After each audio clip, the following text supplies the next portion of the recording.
শাশুড়ি বৌমা যখন একসাথে প্রেগনেন্ট হয়। ও মা গো, কি কোমরে ব্যথা। এই বৌমাটাকে আমি পই পই করে বললাম, বৌমা শাশুড়ির যখন বাচ্চা হবে তুমি এখন আর বাচ্চা কাচ্চা নিও না, শাশুড়ির বাচ্চাটা আগে হয়ে যাক, তারপর তুমি বাচ্চা কাচ্চা নিও। ও মা, শুনবে আমার কথা? উনিও পক করে পেটের মধ্যে বাচ্চা ঢুকিয়ে বসে আছে। কি বলছেন কি আপনি আমার নামে? আমার নতুন বিয়ে হয়েছে, আমি বাচ্চা কাচ্চা নিব না?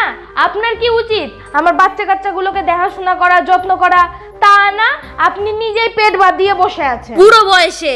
এই যে তুমি বুড়ি কাকে বলছো? হ্যাঁ, আমার বয়স মাত্র এখন 65 বছর। আমি এই বয়সে বাচ্চা কাচ্চা নিব না তো আর কোন বয়সে বাচ্চা কাচ্চা নিব? হ্যাঁ, তোমার মনে মনে এত কুবুদ্ধি বৌমা, যেই দেখলে শাশুড়িটার বাচ্চা হবে সেই তুমিও পেটের মধ্যে একটা বাচ্চা ঢুকিয়ে বসে থাকলে, মনে মনে শাশুড়িকে নিয়ে এত জ্বলো, আমি আগে জানতাম না। ও